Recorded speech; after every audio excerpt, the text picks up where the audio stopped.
What up, bitches? Welcome back to Law of Attraction Changed My Life. I am your host, Francesca Amber, who feels slightly confused about how this week's pod is going to go. So, as I am sure you are aware, there is some call it a war, other people call it a genocide going on right now in Palestine.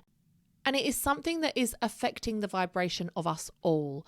So many people have messaged me saying, I feel really low vibe about this. I feel really down about this. And so many people that I consume their content haven't really known what to post this week. Everything feels kind of inappropriate. Nothing feels fitting. And so I really struggled to think what I would talk about this week that felt right. So basically what I came up with is that I would throw it over to you guys and I would ask you if you have any questions for me that you want answered. And so I've got a lovely little collection of questions here that I'm going to answer today.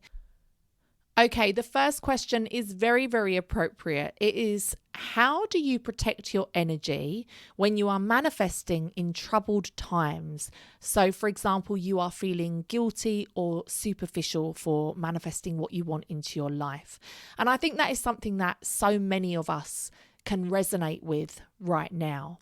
Whether we turn on our TV or we stop to talk to someone in the shop, or we are scrolling through our social media, we are bombarded with images of children dying in the most horrific ways possible, of families being torn apart, neighborhoods being absolutely destroyed.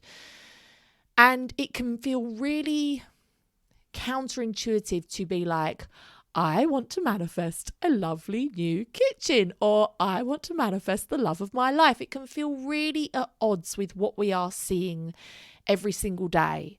But what I would say is that at any one time in this world, there are a million unfair, unjust, just cruel events happening. There is intense factory farming. The fur trade is fucking alive and well. If you want to go and do yourself some psychological damage, just look up the fur trade, fur farming. Jesus Christ. There is sex trafficking. There are child labour issues going on around the world. There's famine. Hello, has anyone forgotten about fucking Yemen? Like, there is famine. There are wars going on. There are genocides. This is all going on all the time. But also, let's remember that this attack on Palestine has been going on for years. It's been going on for years. It's just now it's being brought to the mainstream attention.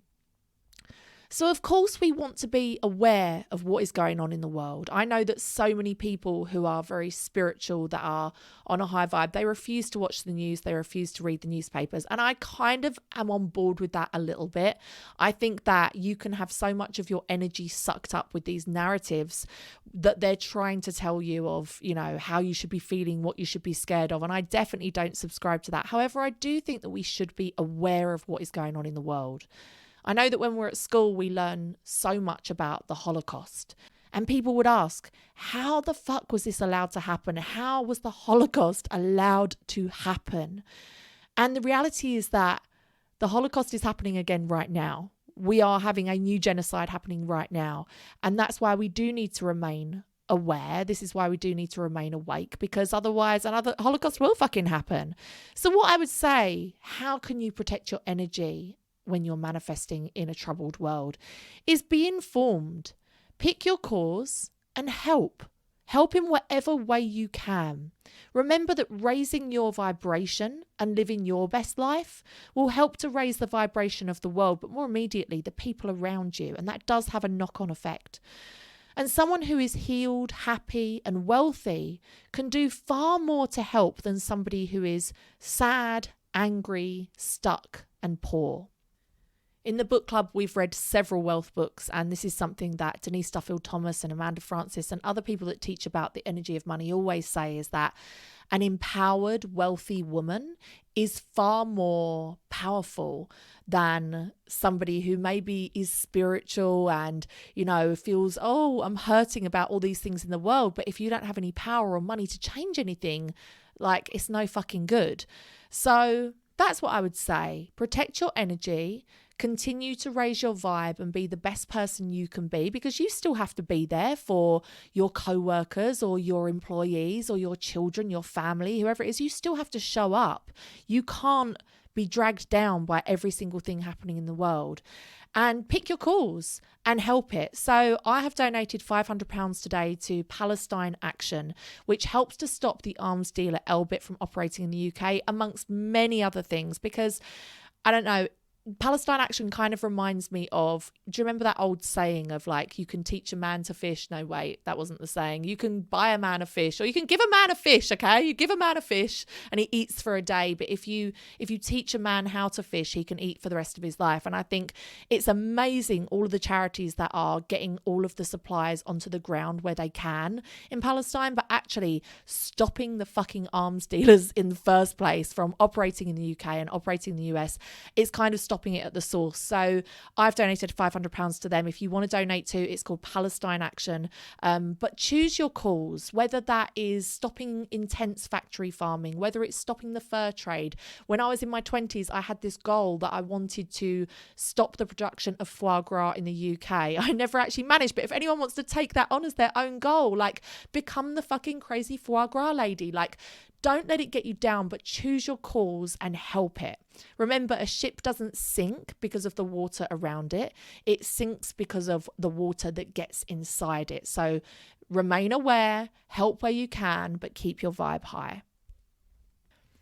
Okay, question 2 is, how do you incorporate spiritual principles into your business? Oh my God, my business is 50% fucking spiritual principles, about 10% business principles. So when I say that I am preparing for something, and this could be speaking at an event, it could be recording a podcast with a guest, or it could be writing a book, no matter what it is, I will prepare in the traditional way about 50% of the time. So the traditional ways might be writing notes, researching my guest, writing out flashcards for what I'm going to speak about.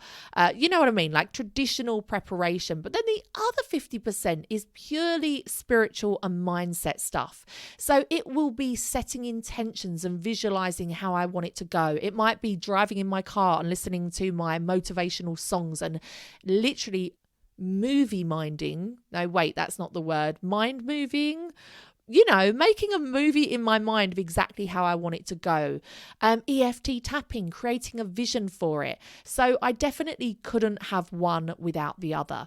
I remember when I was moving house, this is a bit of a different example, but when I was moving house, people would say to me, "Oh, you all packed up? Are you ready to go?" And I was like, I have so much to do before I leave, but not all of it is packing boxes and, you know, hoovering behind your bed once you move it. Do you know what I mean? Like, part of it was that, but there were so many other spiritual or mindset things that I wanted to do. I wanted to write a letter to my old home and throw it up in my loft.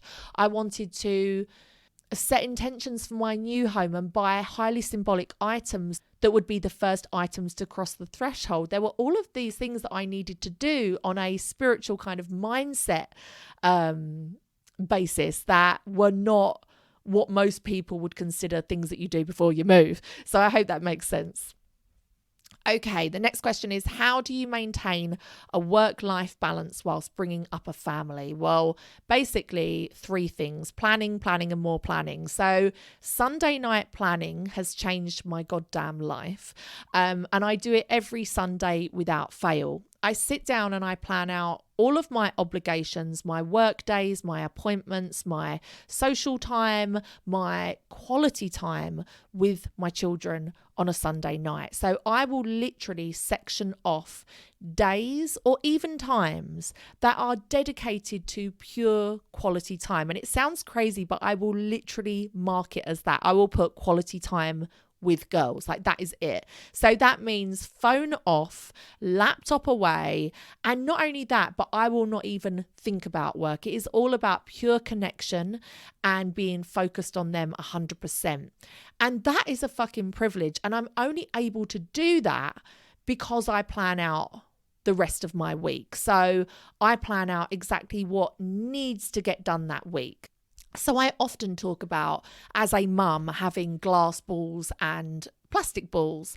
And when you are juggling all these balls, sometimes the plastic balls might drop, but they bounce and it's okay. Like nothing bad is going to happen. But the glass balls, they have to stay in the air. So the glass balls for me are every single week I have to put a podcast out. Like that's a non-negotiable.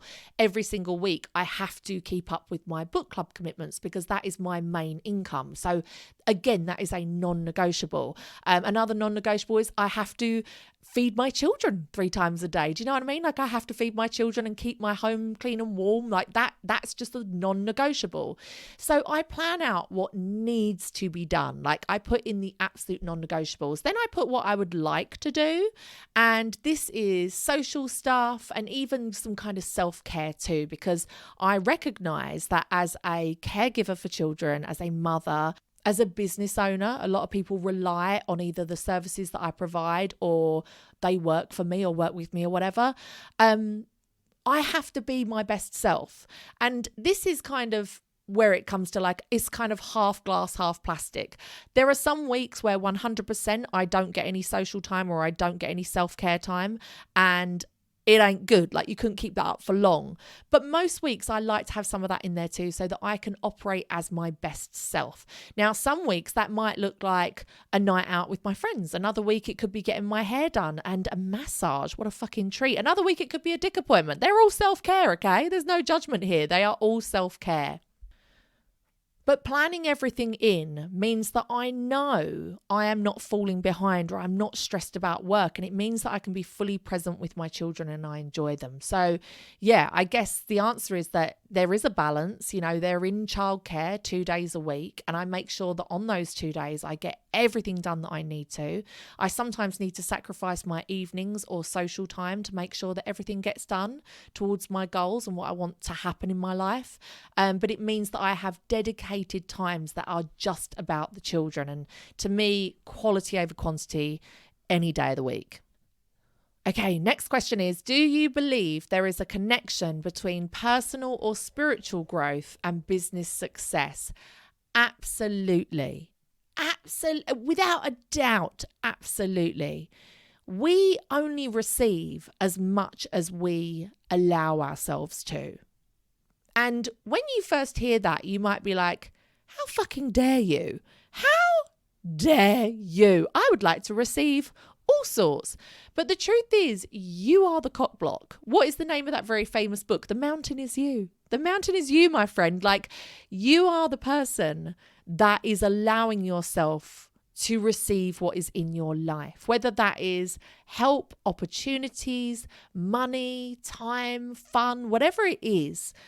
And we have so many limiting beliefs from growing up, from our life experiences, that it is our job and our job alone to work on those and to work on ourselves.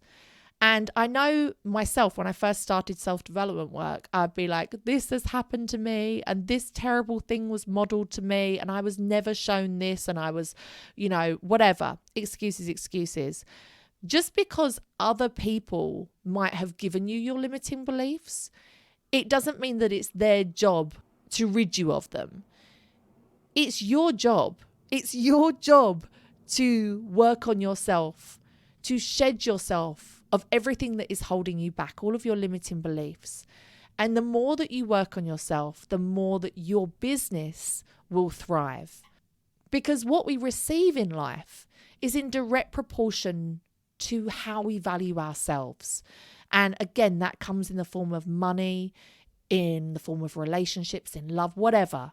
So it's your fucking job. It's your job to work on these things. And yeah, you better believe if you work on your personal and spiritual growth, your business is going to be boosted, man. Okay, the next question is, are you going to do a recap of all the book club books this year and your top takeaways? Yes, I think it's a fun little thing to do at the end of the year. I really enjoy going over all of my top takeaways of all the books. Like, I can't begin to tell you the value I gain from reading 12 self-development books per year is insane. And sometimes life moves so fast that I like to go back and refocus on just some of those ideas and principles again. So, for example, there was a book we did called Style Therapy, and this is all about dressing for the day that you want to have and ultimately like the life you want to have. And what I learned from that book is that, and this is going to sound crazy, but the way that you dress and the way that you present yourself is the ultimate form of mindfulness. At least to me, that's what it seems. It's like saying today is what matters. Like, I am putting my best foot forward today. I'm putting my best fucking face forward today. And this is how I'm presenting myself to the world, because good shit is going to happen. Now, we did this book in the summer. And I have to say, I really like my summer wardrobe. People often say to me, Fran, where did you get that dress? Like, you have so many nice dresses. I'm like, yes, dresses are my thing. Like, I just seem to have a lot of nice dresses. I fucking love them. But winter, oh Lord, winter is a different story, let me tell you. I am a leggings and sweatshirt girl. I am the same all day, every day. And I'm very aware that I probably need to go back and revisit some of the principles and the ideas in style therapy to now apply to my winter wardrobe, because we all need to be reminded of things. Like, I don't want you to ever think that because you learn something and then you maybe fall off track or you forget it or whatever, and that you need to be reminded that it's a failure, that you failed. Like, it's absolutely not. That's why with this podcast, even so many ideas and so many theories are repeated. They're repeated over and over in different ways because we need to be reminded to keep on track, basically. So yeah, I want to go back and do style therapy for my winter wardrobe. And also the emotional eating book that we did was insane. I don't even want to say diet because it wasn't a diet. It is the only book that I've ever read or thing I've ever done that has changed my eating, and it hasn't taken any willpower, it hasn't taken any effort. Now, the thing I will say is that since reading that book, it was kind of the worst timing ever. I have had my kitchen destroyed and taken away. And I have no place to prepare food, really. And I have no kitchen and I have no dishwasher really easily accessible. And we don't even really have a place to eat. So it's very, very difficult. And this just reminds me how important spatial alchemy is. Spatial alchemy being how we use our environment, how we can use our environment and our home to either support our goals or to basically fuck us up. And my home right now is fucking me up with the food because I have no place to prepare food for 4 people and I have no place to eat. It's very, very difficult. And so I really want to reread. Well, I'm not going to reread the book. I'm simply going to listen to my book club episodes about it in the lead up to my kitchen being back up and running, because I just need to be reminded of it. So you can go back into the book club and read any of the books that we've done in the past, whether it is Happy Home, the one all about how you can turn your home into a 3D vision board using Feng Shui, or Style Therapy, dressing for the life that you want, or maybe some of the money books that we've done. We have this thing now called collections where you can easily go into the app and pick any book that you want and simply listen to that book. So please don't be put off that any of these books are in the past. You can go back and read any of them at any time. Go to Patreon and search for Law of Attraction Changed My Life.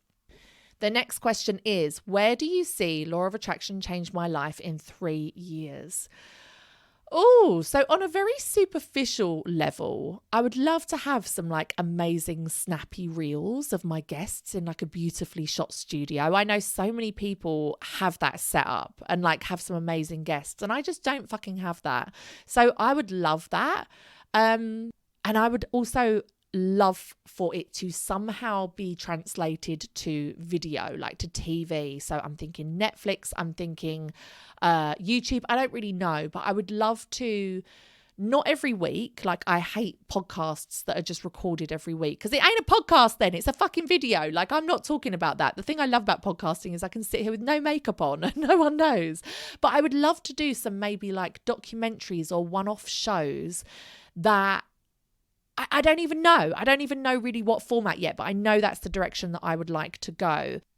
But on a much bigger level, I would love to really curate and nurture this community, because the community of this podcast is the most important thing. And if the event in London didn't show us that, I don't know what fucking will. So I definitely want to work on more events. I would love to actually start like a yearly retreat. That's something I would love to do. And just things that support the community, because I do think that that is the most important part of this. The next question is, who has been your number one podcast guest over the years and why? I've had some good guests. I've had some real good guests. Let's all remember Paul Brunson, 3 times a lady. He's never been on a podcast more than once, and he's been on this one 3 times. How exciting. I have to say, though, I think Kate Northrup, the author of Do Less, the woman that taught me the power and the magic of cyclical living. I think when somebody teaches you something life-changing that you weren't taught at school, that is not on the curriculum, that you were not taught by your parents or your family, there is something very, very powerful about that. And the gratitude that you feel towards that person for bringing this into your life, I think that's very, very powerful. So yeah, I've got to say Kate Northrup. Okay, next question is, when you get into a slump, what is your go-to to try and get motivated again? So when you say a slump, I'm going to split this up into 2 things, right? The first one is a mini slump, okay? So maybe you're just having a bad day and you're finding yourself just sitting and scrolling or just procrastinating or whatever. It's a little mini slump. I would say use the 5-second rule, an incredible method devised by Mel Robbins. We all love her, right? And she has an entire book about it. But basically, if you find yourself sitting and scrolling or laying in bed or procrastinating, you can simply go 5, 4, 3, 2, 1. And on 1, you physically move. You physically get up. It doesn't matter what you do after, you physically get up. And it's such a simple technique, but it truly, truly works. Now, if you are in a mega slump, so you've got a mini slump or a mega slump, I would say that with so much information and so many demands on our time and not doing enough to light us up, more and more of us are experiencing slumps or downward spirals or even burnout. So I would kind of lean into that slump a little bit and see how yours feels to you. Like, are you just being a little bit procrastinating, or do you genuinely need a fucking break? So sometimes we just need a break. And so many of us are guilty of just looking at our phones for far longer in the day than we should. And that is not a rest. Like, we think sitting and scrolling is a rest, but it's actually not. If you listen to my episode last week about the Pomodoro technique, it's all about how focusing up close on something, and particularly your phone that is delivering so much information at once, our brains are being told to like stay hyper focused and hyper vigilant. And that is basically, it's giving us fucking brain fatigue. Like, we are getting fatigued from just looking at our phone. So I'm talking about having a proper fertile void rest. Have a look at your menstrual cycle if you have one, and the cycle of the moon, and see if you are naturally in the time of the month when you are naturally feeling very sort of low energy and like you want to be inward and not do very much. And if that's the case, go with your body, allow yourself to have that time. But when I think back to my own burnout stroke breakdown in February or March, no amount of motivation or willpower would have got me out of that. Like, I had 2 house moves and a big life event in a very short space of time. And I was also getting over some trauma. I think that when we sometimes slow down a little bit, when we've achieved something big and we slow down a little bit, sometimes the traumas of the past can kind of catch up with us. And this is because when we're in survival mode, like when the bad things are happening, we often are kicked into action and we kick into gear and we're like, right, let's just fucking get through this. But then when we actually do have the opportunity to kind of sit back and reflect, that's when it can all come rushing back. And for me, that's exactly what happened. And so, like I say, no amount of fucking 5-second rules or motivation would have got me out of that. And what my body and my mind needed was a true rest. So I would say, first of all, assess where you truly are.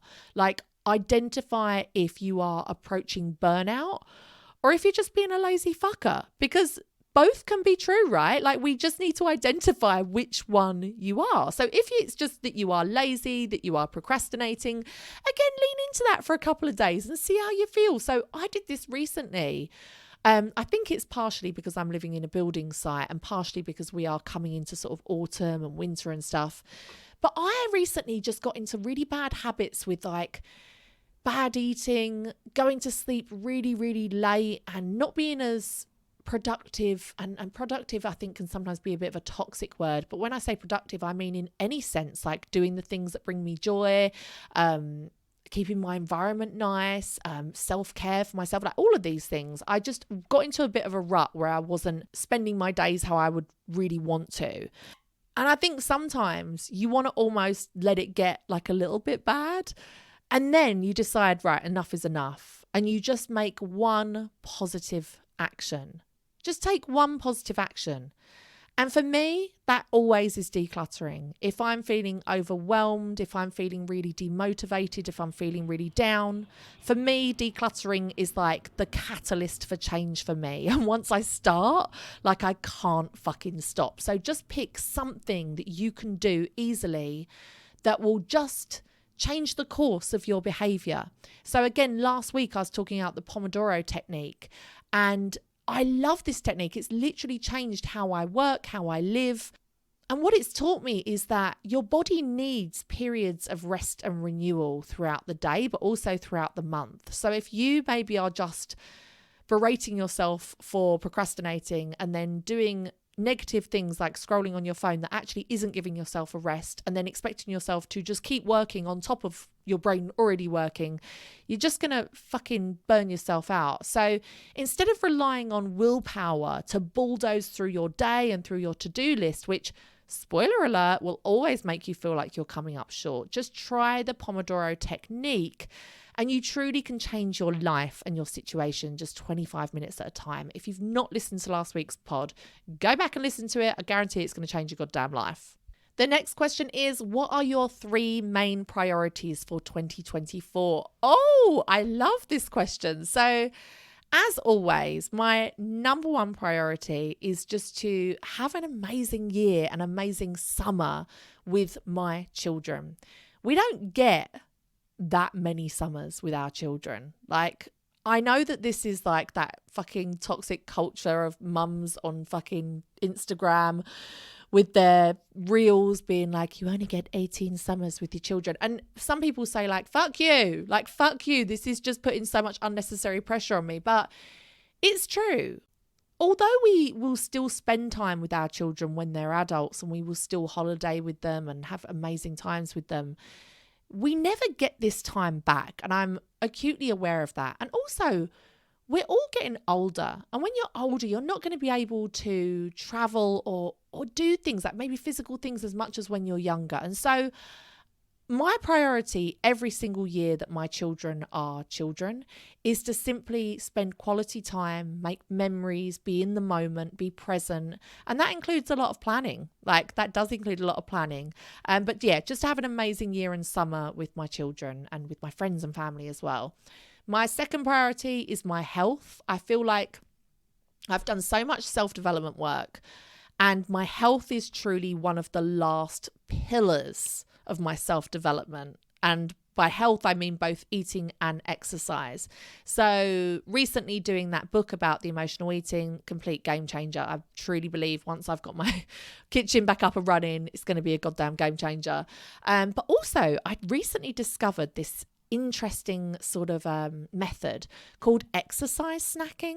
And it says that if you find it hard to find 30 minutes to like go to a class, and you maybe have to travel there and you have to get childcare and all this bullshit, and it just suddenly feels too overwhelming, you can do this thing called exercise snacking, which is just taking 10 minutes of exercise here and there when you can. So I've realized, and I can't believe it's taken me all this fucking time to realize this, but I was always saying I can't exercise or work out because of my children. And it's true. I can't go on a walk with them. Like, I just can't. It won't happen.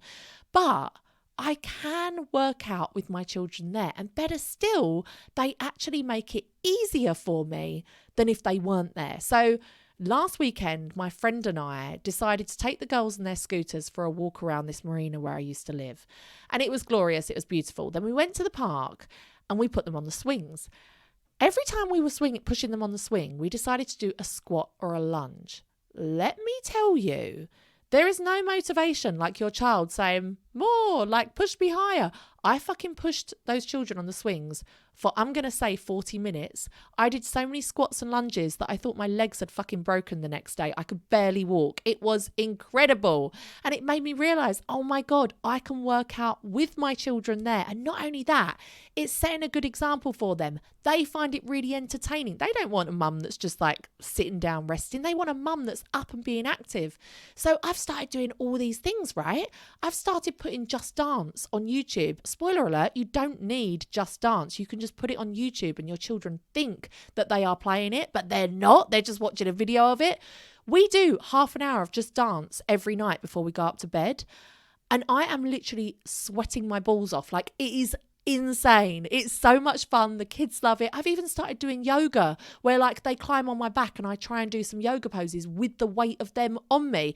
I must admit, I don't know if that's good for my joints. I did feel like I died the night after I did that, but it's absolutely like life-changing for me that I can actually work out with the children there. So yeah, health is my second one. And my third one is, as always, to move the podcast forward. I think that when you start off strong and you have like, I had a really strong start with the podcast, it's easy to get really caught up in that and be like, oh my God, this is amazing. But you know, my podcast is now like 3 or 4 years old. Like, it's not even that new anymore. And so I really want to continue to grow it and for it to evolve and to become better, a better experience for you, and to have additional kind of experiences like I said earlier, like events, retreats, and doing something with like a documentary or something. So yeah, those are my 3 priorities for 2024. The next question is, what is the quickest way to manifest £1,000? So if I wanted to manifest specifically £1,000, this is what I would do. I would take my bank balance and I would edit it and put the new balance in there with £1,000 added or whatever it is that you want to manifest. And I would set that as my home screen on my phone, because then you are going to be seeing that subliminally up to like 150, 200 times a day. The second thing I'd do is I would create affirmations and I would say them whilst doing EFT tapping. EFT tapping is very, very powerful for manifesting money and results. I would listen to my wealth subliminal every night. I don't always listen to my wealth subliminal because there are different things that I want to manifest into my life. Sometimes I listen to the perfect health one. Sometimes I listen to the beauty and confidence. Sometimes I listen to the soulmate. Like, it just depends on what I want to manifest at that time in my life. So I'd be listening to that wealth one on fucking repeat.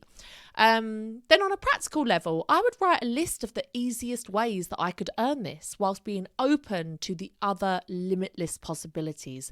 So sometimes it's really simple. Like if you are a eyelash technician, it might just be looking at, okay, how many sets of lashes do I need to do to manifest that extra £1,000? Could I do an offer? Could I try a new way of marketing? What could I do? But once you get clear on how many sets of lashes you needed to do to manifest that, that is like real clear action, and it will help you to get there. Even if the money doesn't come in that way, it does really help. Like I say, it's super important to be open to the limitless possibilities, the different ways that it could come into you. And the final question is how to manifest a relationship with the guy I like. I think he's my twin flame and I think he likes me too.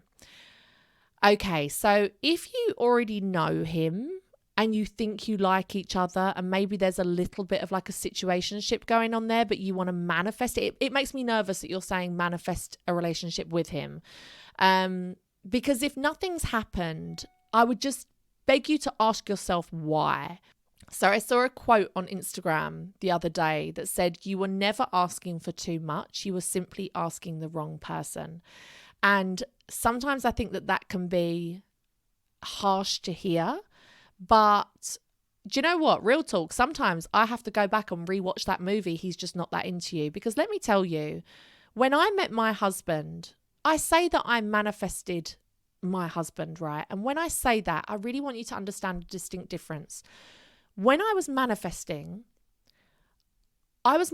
before I met him. So I had this visualization of who I wanted it to be, of me getting engaged, my wedding day. Look, I'm not saying I focused on the right things, okay? Like, I did not focus on the right things, but I was manifesting that relationship. But I think that once you've met the person and you've maybe gone on a few dates with them, I think it's really dangerous to say, I want to manifest a relationship with them. Because at this point, they've come into your life, your paths have crossed. And let me tell you, when I met my husband, he curated the most amazing dates without ever having to be asked to. I didn't have to ask him to message me back. I didn't have to question whether he liked me or not. He put in effort, he put in time, and he proposed within 6 months. So it just makes me nervous when I hear people saying, I really like this guy and I want to manifest a relationship, because trust me, I've fucking been here too. I've talked about my local dick appointment a couple of times on here. Like, I don't think he's really my match, but he is someone I find very attractive and I like spending time with. And I find myself getting frustrated sometimes, being like, fucking hell, am I asking too much to just ask for a fucking text back? Like, the whole week of my event, like, he literally was one of the only people that just didn't ask me how it went, didn't say good luck beforehand. And it takes me back to that quote again. You were never asking for too much. You were simply asking the wrong person. So I would say, be honest. Be honest with this guy. Be vulnerable. Say how you feel. And if it's reciprocated, then it's all good and it will move forward. But if it's not, that is the answer that you needed to hear. Okay, that is the end of my questions today. I hope that you found that useful. I hope that you found that helpful. Just on that last question, just following on from that whole love question. So I had something crazy happen. Well, it's not that crazy, but I had something happen the other day. If you love signs from the universe, you're going to love this shit, right? So I was speaking to Paul Brunson, who is bringing out a new book all about love in, I believe it's like February time. I bet he's doing it on Valentine's Day, that sneaky little bastard. But we were talking about manifesting love and all this kind of stuff. And I just was getting a little bit frustrated, just thinking, like, when am I going to fucking meet my match? Like, when am I going to meet somebody that I feel like matches my energy, that I feel just, you know what I mean, right? So I was just getting a little bit frustrated about that. And I was wondering whether I should be putting more time and energy into it, or whether I should just kind of trust the universe and be like, look, I'm open to receiving all the dick, okay? I'm open to receiving, but like just kind of letting it go to the universe, right? And I was saying this in my mind. I was like, I'm just going to trust the universe. Like, I know it's going to happen. And literally later that day, I ordered a Wagamama. Don't judge me. Again, it's because I have no kitchen, okay? And I got my delivery, and I order from Wagamama quite often because it's healthy, okay? And in there was a handwritten card that says, thanks for your order, matcha made in heaven. And I was like, how bizarre. I've never received a handwritten note in my Wagamama order before. Matcha made in heaven. It's like a play on words for match made in heaven, right? And that is exactly what I was asking the universe is, shall I just leave this shit up to you? Like, are you going to bring fucking J. Cole to my door? Do you know what I mean? Or Eddie Hearn? Like, is this just going to happen? Like, do I just wait? And yeah, I just felt like, wow. And then I didn't even notice until I put it up on my wall next to my desk. And it actually says at the top, thanks for your order. And the thanks is in red. Thanks for your order is something that we often talk about with cosmic ordering, the law of attraction. You know, you put your order in with the universe and then you trust that it's coming. So thank you for your order. And the thanks was in red. And of course, gratitude is such a big part of the law of attraction. So I just feel like this was a sign from the goddamn universe. If you happen to work in the Lincoln branch of Wagamama and you just put these in every single order, don't fucking tell me, okay? Because I just want to believe this is my sign from the universe. I've never had one from there before. So it blew my mind. But anyway, I hope that you've enjoyed this week's episode. If you have, please do rate, review, subscribe. It really helps podcasts out. And if you want to follow me on Instagram, I'm at Law of Attraction Changed My Life or at Francesca Amber. for those bitches in the back that need to hear it one more time, you were never asking for too much. You were simply asking the wrong person. I hope that that resonates with some of you today. I will see you next week. The law of attraction has changed my life. It's going to change yours too, bitch. Bye.